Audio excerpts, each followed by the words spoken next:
ರಾಮ 14 ವರ್ಷ ಅರಣ್ಯದಲ್ಲಿ ವನವಾಸ ಮಾಡಿದರು. ಹಾಗೆಯೇ ನಮ್ಮ RCBಯು ಕಪ್ಪಿಗೋಸ್ಕರ 18 ವರ್ಷಗಳ ಕಾಲ ವನವಾಸ ರೀತಿಯಲ್ಲಿ ಕಾಯಬೇಕಾಗಿತ್ತು. ನಮ್ಮ RCBಗೆ ಸ್ಟಾರ್ಸ್ ಕೊರತೆ ಇರಲಿಲ್ಲ, ರೆಕಾರ್ಡ್ಸ್ಗೆ ಬ್ರೇಕ್ ಇರಲಿಲ್ಲ, ಅಭಿಮಾನಿಗಳ ಅಂತ್ಯನೇ ಇರಲಿಲ್ಲ. ಆದರೆ ಒಂದೇ ಒಂದು ಕೊರತೆ ಇತ್ತು. 2009ರಲ್ಲಿ ಕೈ ಮುಷ್ಟಿಯಲ್ಲಿ ನೀರು ಹರಿದು ಹೋದಂಗೆ ಹೋಯಿತು. 2011ರಲ್ಲಿ ಬೆಸ್ಟ್ ಟೀಮ್ ಆಗಿ ನಿಂತಿತ್ತು, ಆದರೆ 2ನೇ ಸ್ಥಾನಕ್ಕೆ ಬರಬೇಕಾಯಿತು. 2016ರಲ್ಲಿ ಕೇವಲ 8 ರನ್ಗಳಿಂದ ಸೋಲನ್ನು ಅನುಭವಿಸಬೇಕಾಗಿತ್ತು. ತದನಂತರ ವರ್ಷಗಳು ಕಳೆದವು, ಪ್ಲೇಯರ್ಸ್ ಚೇಂಜ್ ಆದರು, ಮೀಮ್ಸ್ ಅಂತೂ ತುಂಬ ಶುರುವಾದವು. ಇದರ ಜೊತೆಗೆ ಟ್ರೋಲ್ಸ್ಗಳು ಜಾಸ್ತಿ ಆದವು. ಆದರೆ ಗೆಲ್ಲಬೇಕು ಎನ್ನುವ ಛಲವನ್ನು ಬಿಡಲಿಲ್ಲ. ಈಗ 2025ರಲ್ಲಿ ಎಲ್ಲ ಸೀಸನ್ ರೀತಿಯಲ್ಲಿ ಶುರುವಾದವು.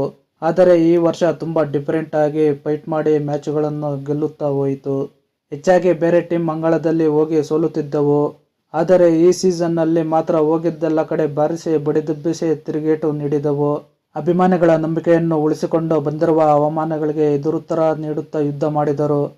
ಅದಕ್ಕೆ ಈಗ ಉತ್ತರ ಸಿಕ್ಕಿದೆ. RCB 2025ರ IPL champions.